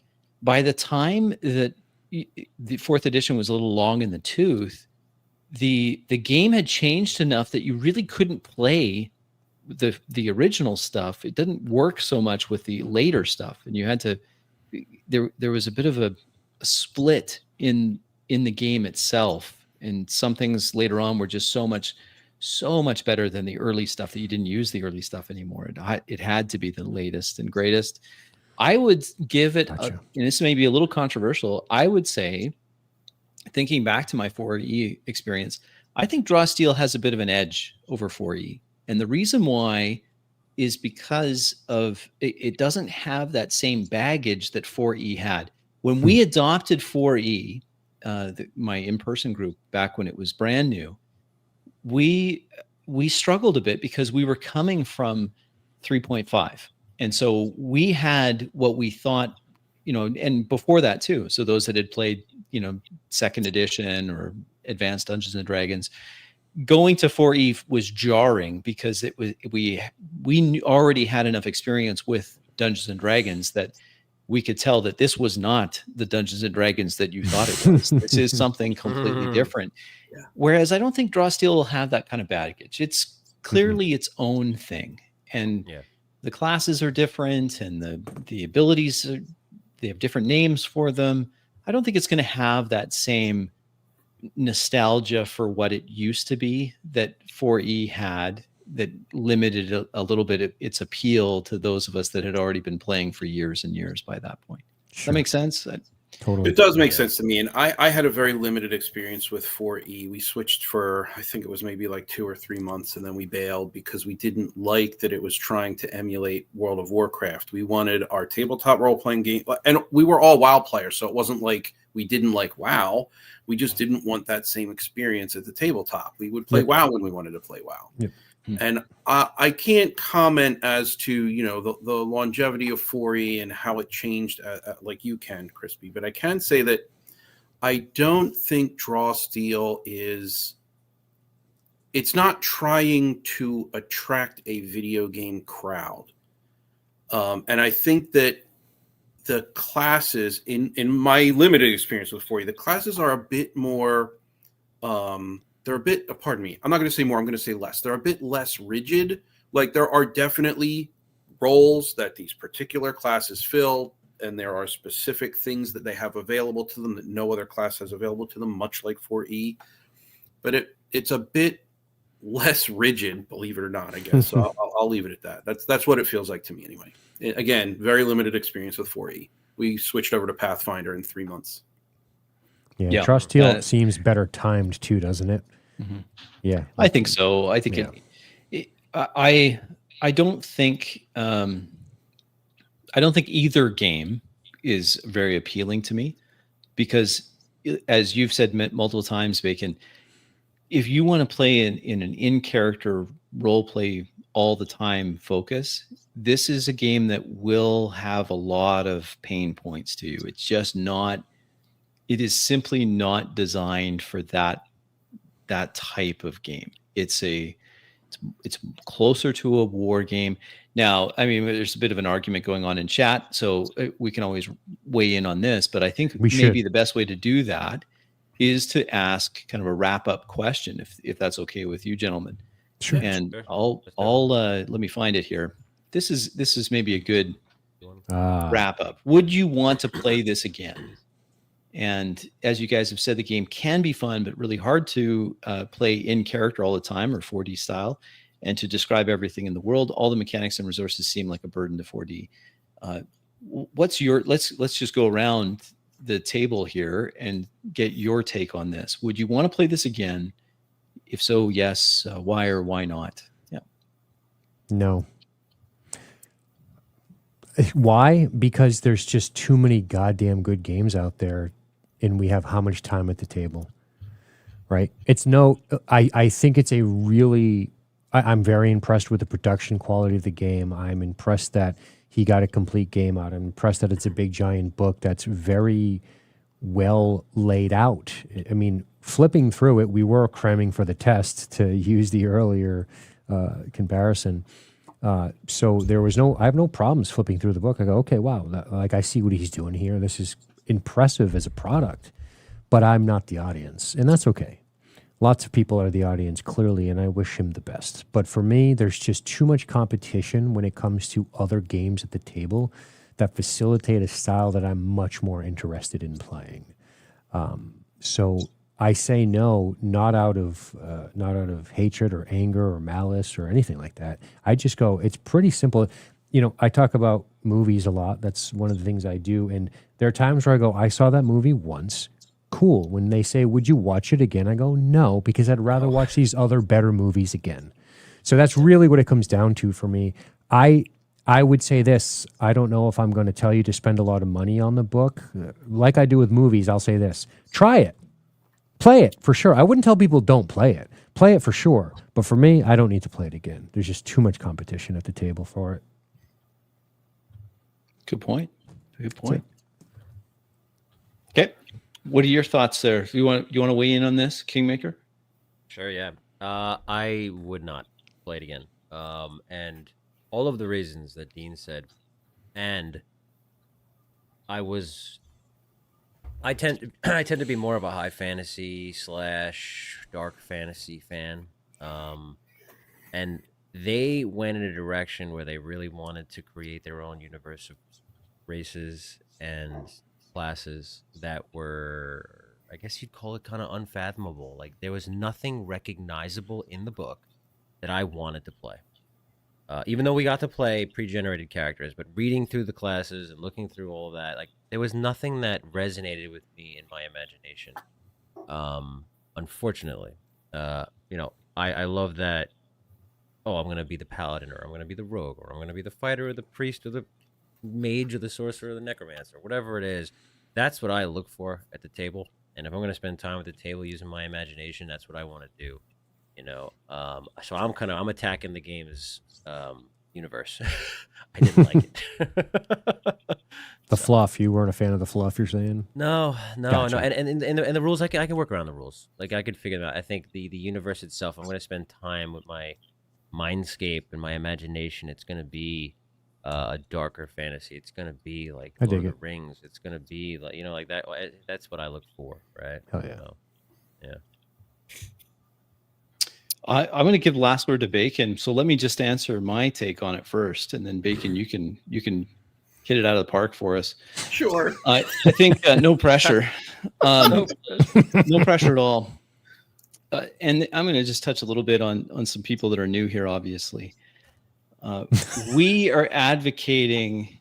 What I advocate when I look at a role-playing game is I want role-playing, and I'll go so far as to define role-playing. Now, you may disagree with this role-playing definition. That's fine. That's your prerogative. I want to be able to embody that character with the absolute minimum amount of distraction by outside of character stuff. Yeah. So what I mean by that is I don't want to have to ask out of character questions to the director about this, or can I do this, or can I do that? I don't want to play hypothetical turns. I don't want to have to rely on my friends at the table to coach me through my turns. So that committee, turn by committee, which is expressly recommended by the system. Right. So that's explicit that you should be doing this. But I don't like to do that because I have a hard time imagining that. How would that work? We're in the middle of combat. You don't have time to strike a committee for ranged attacks, strike a committee for healing, strike a committee, and then talk it all over. And then we did get to decide, okay, you go first, and then you go, then you go, and then you go. So for me, I would not spend much more time at all with Draw Steel because, as you said, Dean, there are game systems that have a degree of crunch, which I don't mind. I like rolling dice. Me too. So for those in these new people, they're like, oh, you're just an actor.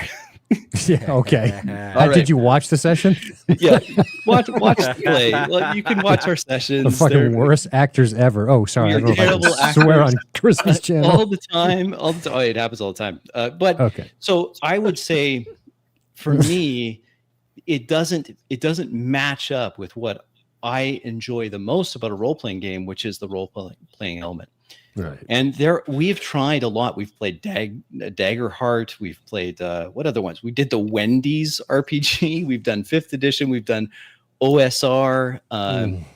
We've done some indie games. We've Call of Cthulhu, Vampire. We've done a lot of stuff, and we continue to try new things. We've got new games on the horizon that we'll continue to play. Yeah. But for me, and I keep coming back to this, Bacon, because I really liked how you said this. We did not interact with the game the way the designers had intended we interact with the game, which is mostly out of character. That's how it's. And again, We're a I subset watched of these. troglodytes. We're not the main audience for this shit. Right? We are not. We're troglodytes to these people. Could we have a good time Oh, with yeah. it? Of course. Yeah. Me saying that I'm not going back to it is not condemning those that enjoy it. If you enjoy it, hey, go ahead.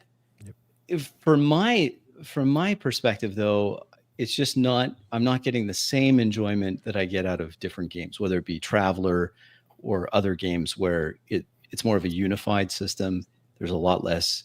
There's crunch for sure, but there's a lot less fiddly stuff that requires checking in and breaking that, coming out of character to clarify this and that. So that's my answer, is that I don't see myself spending really any more time with it. Glad we did. Very glad that we had Tom do it for us. You saw that. The guy was spinning so many plates. It's just an absolute miracle. He could keep Roll20 doing all of this. And we didn't see any of that. Like that's all happening in the background. And I felt like I was and you could see I was overwhelmed with all of the buttons I had to push to interact with the character sheet. It's just Level it's just 1 not. characters, by the way. Yeah. Oh yeah. So that's Right, my we were. answer. And Bacon, why don't you take it away? What's your take on this? Watch this. So Max says, you heard it here first. If you play Draw Steel, you're a bad person.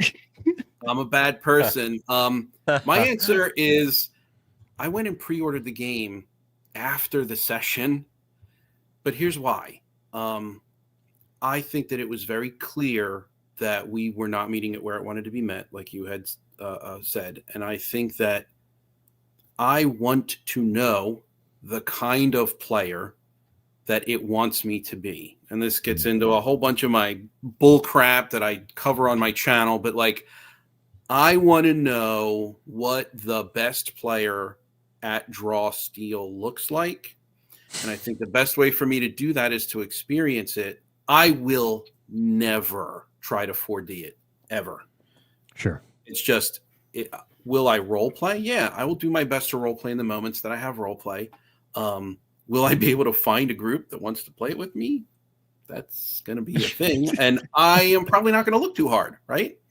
But I have bought the game, and I do want to know the kind of player it wants me to be. But, you know, like you said, Dean, we have so much time at the table, and in this moment, I'm excited to receive the book. I'm excited to sort of read through everything, but am I really gearing up to play an additional session? No, not really. So it's a little bit of a mixed bag for me, right? Like I want to know the kind of player it wants me to be, but I also don't have a strong compulsion to see that through. So it's I'm kind of middle of the road, milquetoast. Don't really have an opinion, which is bad, but here I am. I think that's really interesting, Bacon, that you went out and because we didn't have to. Tom did so much of the heavy lifting that we didn't even have to have the book, right? We didn't even have to have it. Yep. He gave us the pre-gens and gave us the pre-gens. Yeah. He shared the quick start rules are free. So if you wanted to see those, they're available on the website. I think you can just go get those.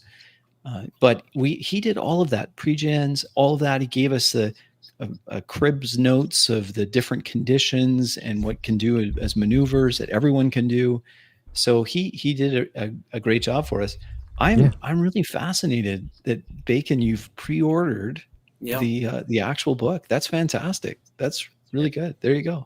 I mean, I don't think I'm not really in a position to like recommend it to anyone. And like obviously there's more to my answer than just what I've given, but I'm a talker and I don't want to do that. So the answer is I pre-ordered it, and yes, I would play it again, but I would have to meet it where it wants me to meet it, and I would not be interested in trying to really 4D it like we tried, because I already know that's a losing proposition. It is. Yeah. Sorry. Go ahead, Kingmaker. No. Yeah. You said something. You said about am I gonna find anybody to even play it? Right. We've crapped on ourselves all night here. I'm gonna compliment us right now because thankfully the five of us are the types of players who will go out of our way to learn a system. The average player is not going to sit down and figure this game out. Like, good point. You'd have to have somebody holding their hands every session just to help them get through this game. Like, we studied it. Like you said, we were cramming. We were in cram school. It was just like an anime. We did it. Yeah. We were cramming, man. And we did it. We did a great job at it. But the average player that I know is not going to do that. So you're not going to find anybody to play it, really. That's the way I see it. No, it's going to be a book that sits on the shelf, and I go, man, I remember doing that. It really sucked. Yeah. I'm such a sucker for getting books and reading them, though. I mean, as a game, it's a complete game. Totally. And you have to understand that this review is from our perspective as 4D roleplay style advocates. We are on the far, far end of that scale. I think the average, if there is such a thing, role player, or person in the hobby, even someone that doesn't really role play much at all, they would probably consider this critique and go, "What are you guys even talking about?" Like, 100%. yeah, I can. Yeah. Oh yeah. I can role play in this, and I can role play in that. I'm like, yes, but can you do that in character the whole session? That is our, we'll call it hardcore mode. Hardcore. That's not for everybody. That's only for, as mentioned at the beginning, aggressive role players. Always funny. Such as us. So, Rabid. but again, we've said it again. We've said it a few times now, but we just have to thank our host, Tom Christie over at Tommy. D20 Play. Please go check him out, and you'll see our game, I think, did have a different character than the other draw steel games, and he's still running draw steel games. So go check out those. Yeah. You can see, maybe those of you that are exceptionally skeptical of us, you may even see some differences between those styles and what we did. I don't think it was a failure, to be clear. No. I don't think that the game itself failed. What failed for some of us, at least, is that ability to stay at that character frame the whole time. That's where it was Yes. not able to do it. I'm glad you're bringing this up, if I may. I don't really know if I think we are coming at these games from a much different perspective than the average person that they're marketing these games to. So it's almost like we're loading the deck against the game immediately just based on that premise. 100%. So I see what appears to be argument, contention, perhaps good faith, I don't know, going on in the chat. I don't know if you want to address any of that. But yeah, it's not. I think if somebody makes a game to appeal to the people in our Discord, they're going to make about $73 and we're going to love it. And that's going to be the end of it. So if you got a $4 million project, which Colville has, you got to make it appeal to people who play the game a very specific way that we just don't really do, or at least we're not trying to. And by the way, it's not gospel. It's not scripture. We're not, so no out of character questions. I got to know every rule when I get to the table. Nah, man, just everybody chill out. People get so immediately contentious. Just chill out. You can practice, hang out, try the game, talk out of character, do it, learn the rules, figure it out, then go do your 40 session. You don't have, you know what I mean? Exactly. It's just everybody's got to chill out, man. And it's about improvement. It's about getting better. We're not sitting here saying that we've seen the top of the mountain. We haven't. You saw the game. Right. We had our shit moments. Yes, Yeah, exactly. we Like, it's a matter of really being able to examine how you're playing in the moment and then comparing that to the ideal and trying to get better at the next time and get better the next time. It's a lot of incremental progression. Sure. Everyone who I have had a game with in this particular group has been just fantastic with feedback, with approach. It's not a, no one's swinging, no one's throwing punches or anything in the Discord. It's just, look, you did something during a session that was maybe, out of bounds. Don't do it again. Try to get better. Okay. Yeah. All right. That was a bridge too sometimes. Hey, real Maybe that was quick, bridge couple too far. times. I have not caught any punches. They know who they are. Any closing comments from you, Kingmaker? What are you thinking? What would you close with? If you want to play it, try it. That's what I'm going to say. I'm going to say, if you really want to try it, try it. If you like crunchy games, try it. If you're afraid, actually, there was a comment from Baya Zia saying that maybe it's too hardcore to stay in character, right? Mm-hmm. Hey, listen, man, that's okay. Like, baby steps, and you are a role player. If you're trying to role play, you're a role player. We're not saying you're not. Yep. We're not saying you're not. Just try. What we're trying to say is, like, do your best to be in the moment at the table, to breathe and be. Thanks your for bringing this up. Because I think, sometimes we go hardcore as a group. We just want to crap on people who don't, right? stay in character all the time. And I think what we try to do is point out the folks that just goof off, right? I'm totally fine sitting at a table with my friends in person, staying in character, and then it's like, all right, I gotta pause, I gotta pee. All right, cool, that's fine, let's go. And coming back and doing it again. When I play with you guys, know your players, know your table. I'm not gonna do that. I'm gonna stay in locked and loaded until we're done. Like it's just, you know, listen, we're not saying you're not a role player. So, Some people want to be some people want to be in character more than others. That's it. yeah. I love And being we're- in it all the time. yeah. Yeah, and as you can tell, like our highlights of the game aren't the dice that, like, we like rolling the dice, but that's not the highlight. The highlight is the banter between characters, the death scene, the hey, I'm burying my brother, or you know, hey, I'm angry at my god. You know, like that's the kind of stuff that we're really getting a lot out of, and not just, you know, for us. I guess it comes back to your win condition. If your win condition and you're selecting your next role-playing game based on a desire for a more tactical experience, then Draw Steel is worth considering for that tactical element. If your group really thinks it's just too corny to speak in first person as your character and they just never do that, then this game might be for you. Like this might be a good fit. Could be try a home it run. out. Yeah, try it out. There's usually quick start rules if you want to try them. Yeah, I mean it's worth trying. But yeah, Nicholas calling me out. Nick is calling. You Are we wanna allowing play it? callouts Play from it. Brazilians on this stream? I don't know that we're allowing that. You want to play it? Play it. I don't know. I'll tell you now.